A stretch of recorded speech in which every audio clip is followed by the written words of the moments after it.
자, 계속해서 사도행전 말씀드리겠습니다. 자, 오늘 이 이야기는 빌립보 감옥에서 일어난 아주 희한한 또 능력의 어떤 기적의 표적의 사건을 기록한 말씀이 되겠습니다. 자, 루디아, 자주장자 루디아를 통해서 빌립보 교회가 탄생됐죠. 그리고 이제 여기 보니까 하나님의 종, 특히 바울과 실라가 능력을 나타낼 때 이게 막 이제 점치는 사람을 부려먹는 사람들, 어떤 약한 자를 붙잡고 그들을 통해서 이익을 취하는 이 세상에서 조금 불필요한 사람들, 있어서는 안 될 사람들이죠. 그런 사람들이 자기들이 이익의 침해를 받으니까 바울과 실라를 고소합니다. 이 세상 이치가 그렇습니다. 100%는 아니겠지만 거의 다 이기주의가 세상을 지배합니다. 자기 이익과 관련되면요, 옳든지 틀리든지 지지합니다. 우리 기독교는 어떤 종교냐? 진리성이 중요하다 이게. 그죠? 진리성. 이게 옳은 것을 쫓아가는 종교입니다. 그죠? 아멘. 근데 세상의 이치는 안 그래요. 이익을 쫓아갑니다. 지금 우리가 정치 같은 경우에 보면은, 예를 들어서 태극기파들은 무조건 지지하죠. 무조건 박근혜, 무조건 뭐 한국당. 또 진보는 무조건 뭐 민주당, 무조건 문재인. 그래서 나는 그래. 태극기파나 문파들 당신들 말들은 일고의 가치도 없습니다. 이렇게 얘기합니다. 들을 가치가 없어. 무조건 지지하는데 그게 옳은 것이라고 말할 수 있겠어요. 그죠? 그래서 우리는 정상적인 사고를 해야 되는데 그렇지 못하더라는 거예요. 특히 기독교인들이 거기에 빠져 있습니다. 예를 들어서 지금도 천막치고 농사하는 사람들에서 청와대 앞에서 지금 그렇게 나라가 그렇게 천막치고 농사할 정도는 아닌데 결국 뭡니까? 자기들이 이익 관련된 거예요. 그리고 웃기는 것은 세상 이치가 한 번 누구를 지지하고 빠지잖아요? 못 나옵니다. 일단 자기가 주장한 것에 대해서 빠져나오지를 못해요. 그렇죠, 여러분? 내가 막 주장하고 다녔는데 이게 아니란 말이에요. 그래도 그걸 부정을 못합니다. 그게 이단에 빠진 사람이에요. 놀라운 것은 허경영이를 지지한 사람이 전국에 많다는 겁니다. 이번에 뉴스에 국회의원 후보자 등록수가 허경영 당이 무슨 당이죠, 이름이? 그 당이 제일 많대, 숫자가. 근데 놀라운 것은 어떤 물론 여자 목사님인데 뭐 여자라고 해서 비할 건 아닌데 한번 전화 와서 목사님 허경영 씨가 대통령 당선되셨을까요? 자기는 이렇게 믿어진다는 거예요. 그래서 기가 막혀가지고 어떻게 목사님 그런 생각을 하냐고. 근데 그런 사람들은 내가 보니까 IQ가 좀 떨어지는 것 같기도 해. 그 다음 맨날 공중부양한다고 보여주지도 못하는 그런 사람을 믿고 어마어마한 돈이 들어갑니다. 엄청나게 크게 짓고 하는가 봐. 그 사기꾼한테. 근데 그런 사람이 또 후보로 나오는 나라도 참 우리가 자유가 많은 나라예요. 그죠? 지금 백성들 다 홀리고 있잖아요. 수많은 사람이 그 돈을 다 투자했을 거 아니야. 근데 그걸 막을 수도 없는가. 하기야 우리나라 이단들 설쳐도 막을 길이 없잖아요. 종교 자유라고 해서. 그런데 거기서 속아 넘어가는 거 보면 희한해. 공중부양을 한 번도 보여준 적도 없고 할 수도 없는 걸 계속 공중부양한다고 떠들고. 근데 그게 이제 이기주의와 결핍해서 집단 최면에 빠지는 겁니다. 거기에 빠진 사람들은 자기들끼리 막 희망적인 얘기만 합니다. 신천지도 마찬가지예요. 그래서 거기서 나오지를 못해. 또 거기서 인간관계가 형성되고 조직이 만들어지면 절대 빠져나오기 힘들어요. 그걸 빠져나오는 사람은 대단한 사람들이지. 그래서 이익이 있으면 사람들이 움직여. 또 이용해 먹고. 허경영은 잘 이용해 먹는 게 군중 심리를 이용해가지고. 그 사람을 TV에 접촉청해서 사람 시청이 높아지니까 방송했던 사람도 책임을 져야 돼. 그 간접적인 피해가. 자, 그런데 그래서 여기 보니까 로마 사람들도 지키지 못할 어떤 것을 전한다는 거예요. 처음 들은 얘기가 그런 얘기예요. 기독교의 복음이 처음 접하될 때 로마 사람들은 이해가 안 가는 거예요. 그런 얘기를 들어본 적이 없어. 일단은 기독교 교리 자체가 다른 종교와 물론 일반 종교 비슷한 게 있어요. 서로 사랑하라고 다 가르치겠지만은 거기에 부활과 예수님의 부활과 우리의 또 부활, 하나님의 심판, 종말 사상 이런 거, 유일신 사상은 로마인들이 들어본 적이 없어요. 로마인의 사고체계는 영적으로는요 헬라에서 시작합니다. 이제 종교의 그 뿌리를 보면은요 신화라고 옛날에 신화입니다. 종교가 아니라 신화로 되어 있어요. 로마 신화, 그리스 신화. 로마 신화의 근본이 그리스 신화입니다. 그럼 그리스 신화의 근본은 뭘까요? 인도 신화입니다. 인도. 인도가 역사가 깊은 나라잖아요. 인도의 사상과 인도에서 개발된 것들, 발명된 것들, 이렇게 상당히 놀라운 것들이 많고 깊은 역사를 가지고 있어요. 브라만교, 힌두교, 또 나는 불교, 굉장히 사상이 체계가 깊잖아요. 진리인 것 아닌 거는 그건 둘째치고 사고의 체계가 깊다는 얘기죠. 그래서 거기서 신화가 그렇게 발전이 나와. 인도에서 그리스, 로마로. 그런 얘기를 들어봤어요. 거기는 다 신론입니다. 힌두교, 브라만 종교는 다 신론이에요, 여러분요. 특히 힌두교에서는 여신이 제일 높아요. 인도나 네팔 가보세요. 여신이 딱 이렇게 동상에 만들어져 있습니다. 우상들이. 그리고 최고의 신원이 여기입니다. 그래서 그런 신앙 체계를 가지고 있는 사람들은 이제 이스라엘 종교의 어떤 사상과 교리를 충격을 받아줍니다. 유일신이란 말이에요? 신이 한 분밖에 없어? 그리고 굉장히 사랑과 희생, 또 부활을 강조하잖아요. 심판을 강조하고.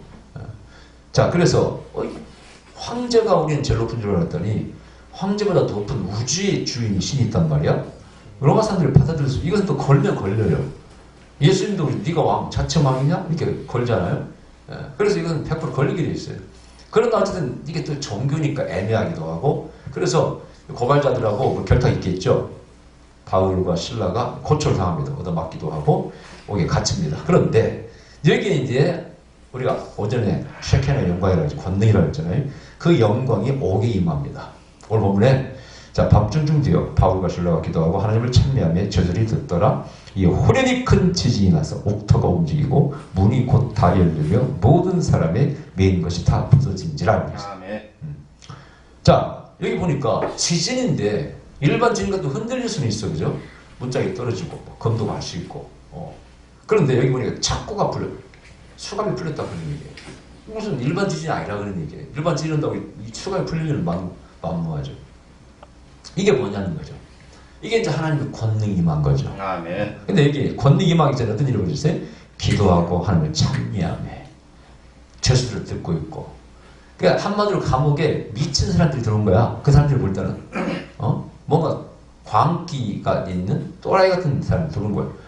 사람들이 듣든지 말든지 막 기도하고 찬송을 부른 거야.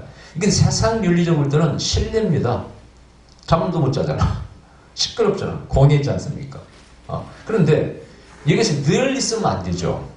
어떤 분이 한 분은 그러더라고. 자기 기도원에서 새벽 2시에 나서 팍 혼자 찬송하고 막 기도에 소리 내고 기도했더니 거기서 막 자기 제재를 가하더라는 거야. 당신 잠 못 잔다고. 근데 그 사람은 그걸 자기 막 용기 있고 잘했다는 식으로 얘기하더라고. 내가 볼 때는 또라이야. 푼수야. 그래 안 그래요? 자, 기도원에서 사람들 먼저 기도하고 잤을 거 아니야. 뭐 밤늦게 집회하고. 기도를 못 들고 가야 돼. 혼자 가서 기도하든지. 그죠? 근데 거기서 막 떠들고 하니까 다른 사람이 잠을 잘 수가 있나? 그럼 자기가 옳은 거야? 나는 뭐 기도하고 싶어 해야 된다. 왜 막냐?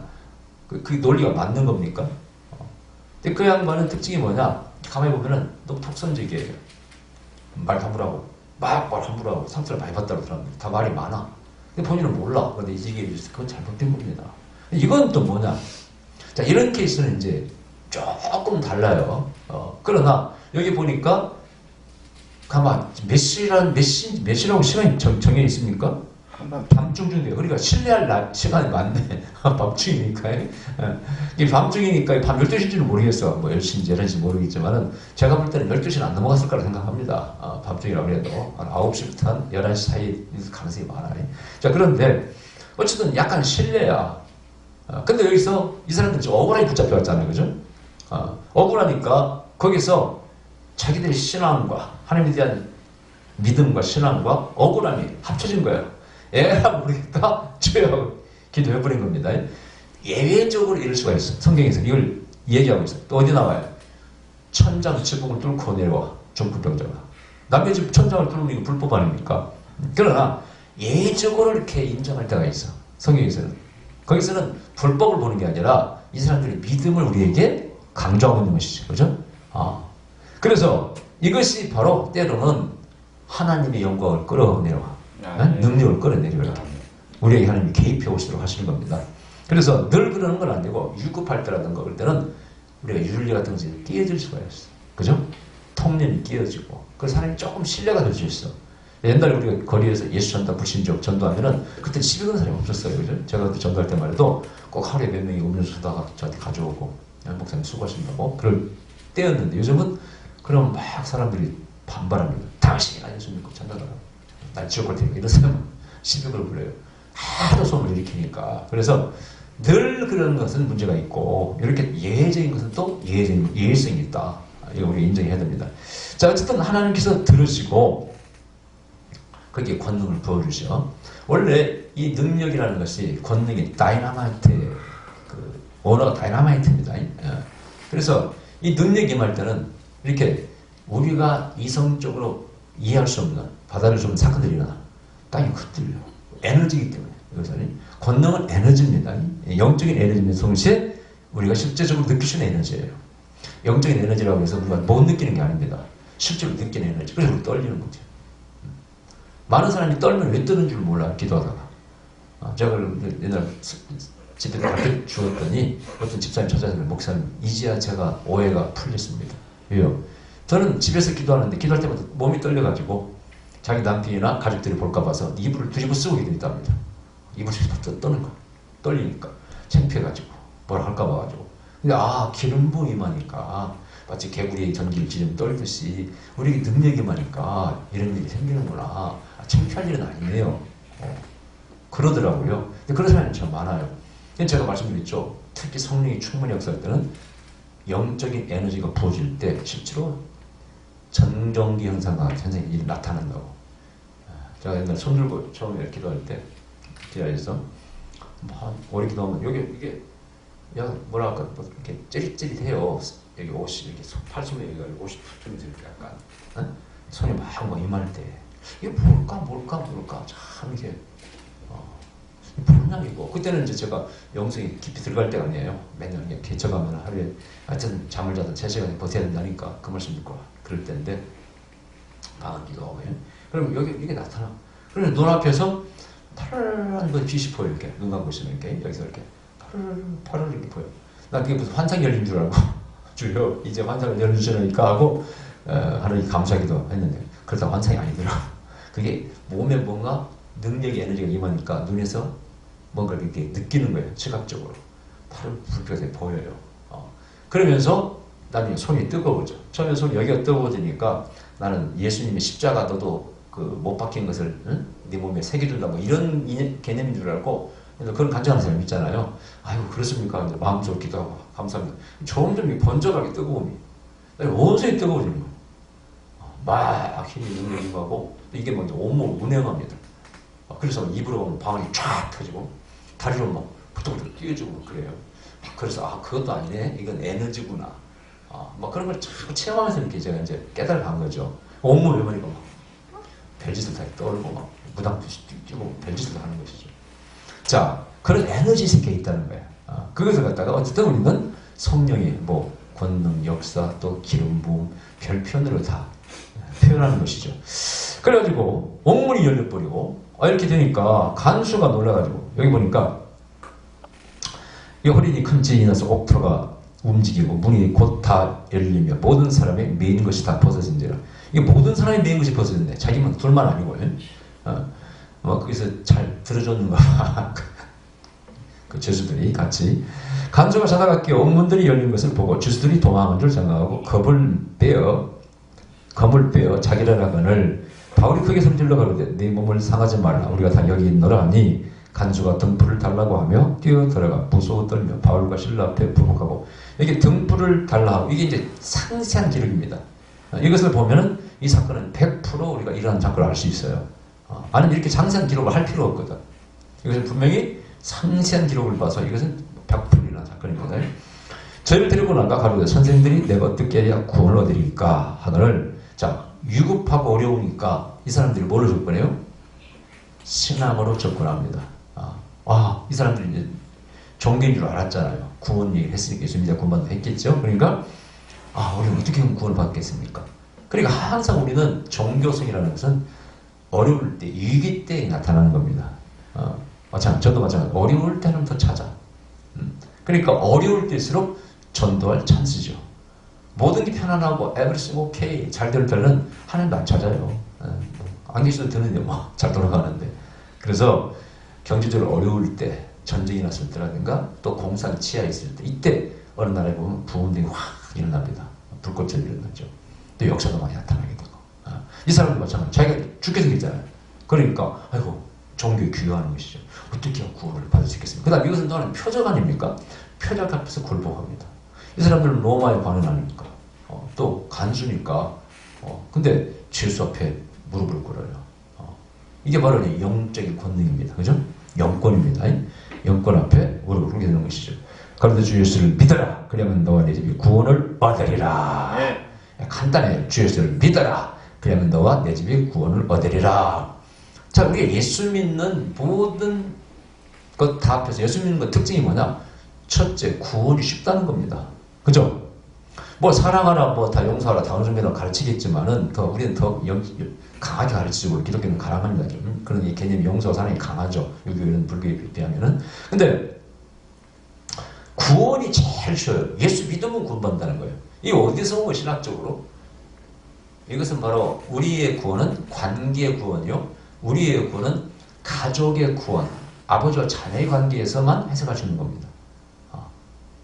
아니면은요, 행위 구원이 맞아요. 내가 행위로서 선과 의를 행한 만큼 보답받는 거다. 거의 종교 이렇게 다 가르칩니다. 기독교도 그런 그 사상이 없는 건 아니에요. 그죠? 심는 대로 거두고 다 그런 게 드는 거 아니에요. 그러나 구원만큼 기독교에서요, 행위대로 구원받는 게 아니에요. 믿기만 하면 구원받는, 그건 관계 회복이라고 해요. 원래 릴리전은 종교의 개념이 라틴에서 재결합이라고 해요. 다시 결합한다. 릴리전. 그런 뜻이 있는데 우리 기독교가 그렇습니다. 에덴 동산에서 우리가 하나님의 자녀로, 하나님의 형상을 따라 만들어졌잖아요. 그러나 범죄로 추방당하잖아요. 그러나 예수님 메시아가 오셔서 십자가에 들어가서 한 마리 어린 양으로 우리 인류의 죄를 대신지시고 구약의 제사 의식이 전부 다 그걸 예표하고 있는 거예요. 죄 용서받아야 된다. 그 용서를 하나님이 독생자를 보내주사 그 귀한 생명을 십자가에서 제물로 바치시고 죄 용서받는 거예요. 그걸 받아들이는, 그 받아들이는 건 뭐예요? 네 죄를 용서받았다는 거예요. 하나님들을 다시 용서했다는 겁니다. 그죠? 그걸 받아들이는 당연히 구원받아야죠. 자, 이제 자녀의 비유로 어떤 자녀가 자기 집 땅을 돈을 가지고 훔쳐가 도망갔어. 나중에 들리는 소식, 10년간 소식이 없어. 내 소식이 쫄딱 망해서 거지가 되어져. 나중에 결국 강바에 갔어. 남의 돈을 빚을 못 갚아가지고 한 3억 빚을 졌어. 그 소식을 들었어. 자, 부모가 어떻게 할까요? 그래, 너는 자식도 아니까 놔둬. 근데 부모가 자식 그 형편을 듣고 땅을 팔아서 3억을 갚아줬어. 그래서 이 사람은 풀려나와. 그죠? 풀려나온 자식이 염치가 없으니까 아버지한테 못 가. 그럼 아버지가 기뻐하시겠어요? 어떤 자식, 다른 자식은 너무 고맙고 조성스럽지만은 그럼 찾아와. 밤에 찾아와서 끼우 물 끼우다가 어머니가 발견하고 이놈 자식아 돌아와라. 기다리고 있었다. 들어가 아버지가 물 끓고 아버지 제가 잘못했습니다. 아버지가 뭐라 그래? 용서하지. 그죠? 이게 이제 우리 인간적인 관계, 가족 관계예요. 이런 게 바로 기독교 구원입니다. 우리가 죄인일지라도 하나님 앞에 죄를 자복할 때 아버지 제가 죄인입니다. 하나님 돌아왔습니다. 하면 용서받는 거예요. 그러나 불교는 행위의 구원이 많습니다. 힘들어. 우리 어느 세력 그 죄를 다 갚습니다. 용서받는 게 제일 편하지. 그래서 죄수를 믿기만 하면 구원받는 게 진리입니다. 아멘. 나이가 먹으면 먹을수록 용서의 개념이 중요하다는 걸 알게 돼요.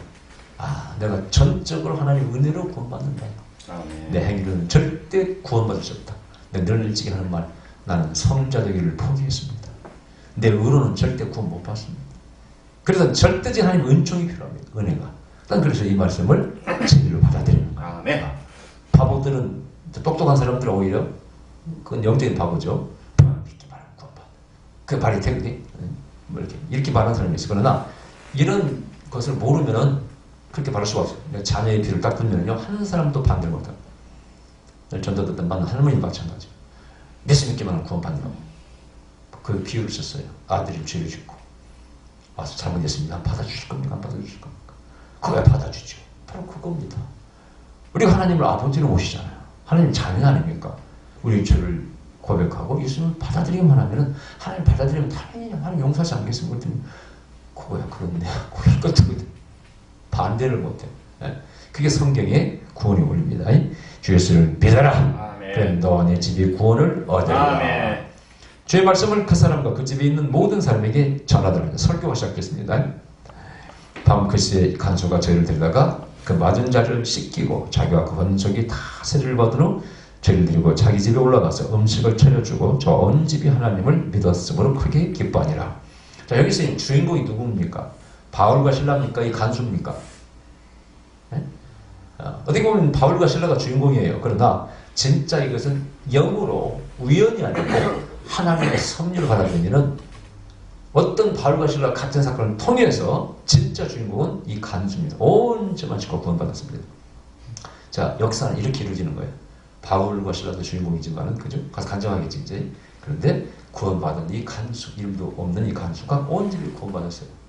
그래서 하나님 이런 식으로 역사하는 거예요. 그죠? 누구는 물론 고초를 당했죠, 고난을. 그러나 그 옆에 있던 이 간수가 하나님의 은혜를 입었습니다. 그래서 복음이 그렇게 전파될 수가 있는 것입니다. 자, 그 다음에 날이 새니까 상관들을 풀어주라는 거예요.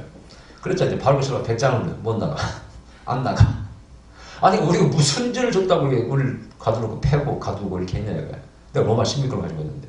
이것은 뭡니까? 정당한 방식을 취하겠다는 거예요. 정당한 방식. 정당한 방식이 아니면 안 하겠다는 거예요. 배짱을 부립니다. 그래서 그 사람들이, 뭐, 로마의 시민권을 가지고 있어. 아이고, 우리 잘못 건드렸네. 왜냐면은, 당시 로마의 시민권은 굉장한 특권입니다. 한 달에 공을 세웠든지, 바울이 타운할 때부터 로마 시민권이 아프리카 시민권자예요. 그러니까 큰 공을 세운 거예요. 큰 공을 세우려면은, 공을 세울 만한 실력이 있어야 돼. 돈이 있다든가, 뭐가 있어야 돼. 그죠? 그러니까, 즉, 뭔가 좋은 집안의 사람이라 그런 얘기. 함부로 건드린 거예요.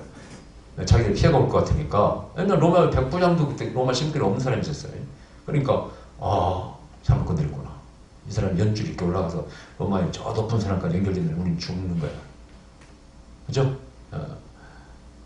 저번에 누가 이만갑인가 북한 사람들 넘어온 사람들 얘기하고 보니까 북한에서 한 강원도 경영위원장 딸이 교사하다가 남한으로 내려와가지고 간증하는데 저희가 이제 다른 일로 우리 지방에 갔다가 목욕탕에 가서 목욕하고 옷이 젖어가지고 그걸 새 옷을 사 입고 가방에 넣어가지고 나왔다가 불신불신물에 걸린 거예요. 근데 그 옷이 젖은 옷이 있고 새 옷을 입었으니까 분명히 이건 남한으로 탈출하려고 물을 건너서 왔다고 오해를 받은 거예요. 아니라고 아무리도 안 듣는 거야. 그래가지고 이제 보안성이 우리나라 경찰서죠. 붙잡혀간 거야. 파출소에. 가서 막 그 냄새 나는 곳에 막 거기 보니까 한 맺힌 사이들이 벽에 막 써져 있더래. 기다려라. 누구야 이렇게 막 냄새는 올라오고 소변을 해서 가보니까 냄새 올라오는데 이렇게 화가 나가지고 막 고함을 지르고 그랬답니다. 그때 밤중에 이제 그 당분이 하도 소리를 지르니까 나오라고 그래요.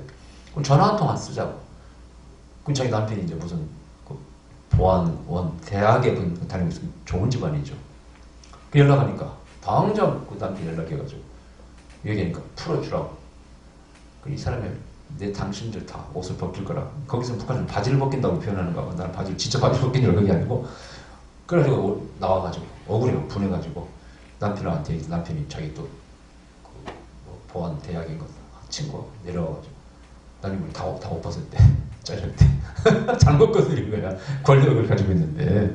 자, 그래서 이런 케이스도 마찬가지야. 우리 당하겠네 하고 그들이 와서 다 내보내주더라고. 나 그냥 나를 안 나가. 이게 당당한 탈출입니다. 그죠?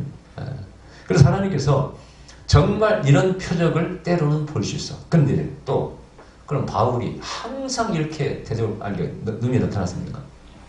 아니에요. 어떤 때는 죽어라고 맞기도 하고 사실 하나 가만매를 3번 일어나고 되잖아. 늘 이런 일이 있는 건 아니에요. 그죠? 그러니까 우리가 예수 믿는다고 나도 마찬가지야. 내가 예언자로 해서 늘 나는 승리만 하고 좋은 예물을 정확한 천만의 말씀 만만의 공덕입니다. 어떤 때는 마귀 역사 강할 때가 있고 어떤 때는 하나님께서 묵묵히 지켜보실 때가 있고 그걸 통해서 깨닫게 하시고 그래서 이런 기적이 늘 일어날 거라고 생각하면 안 됩니다. 아멘? 네. 그 기적을 바라보는 시선이에요. 어떤 표적을 맨날 일어난다. 천만의 말씀. 그렇지 않습니다. 결국은 바울도 순교잖아요. 물론 순교가 그것이 하나님의 그 바울에 대한 계획 가운데 있을 수 있겠죠. 바울은 단단히 받아들였고 그래서 바울도 위대한 것이죠. 근데 어쨌든 예수 믿는다고 항상 좋은 일만 있다.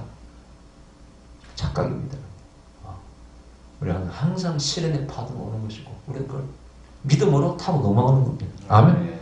여기서는 믿음으로 기적을 체험하고 다른 것은 믿음으로 고난을 이겨나갔지 맨날 승리한 게 아니에요. 얼마 얻어맞았어요. 바울. 광주에 매달려가지고 도망가기도 하고. 그게 삶이라. 그 이겨나가는 게 신앙이라. 아멘. 맨날 기적만 바라보면 안 됩니다. 그러나 그런 기적이 있을 수가 있다는 거예요. 명심하시기 바라고. 그래서 어쨌든 여기서 초기에 바울 신라의 선교 초기에 굉장한 이런 표적을 체험하고 힘을 얻었죠. 하나님 함께 하신다. 그럼 이것이 얼마나 큰 자산입니까? 이 자산으로 어려움을 이겨나가는 거죠. 기도하십시다. 그러신 우리 아버지 감사드립니다. 이 바울과 신라의 체험을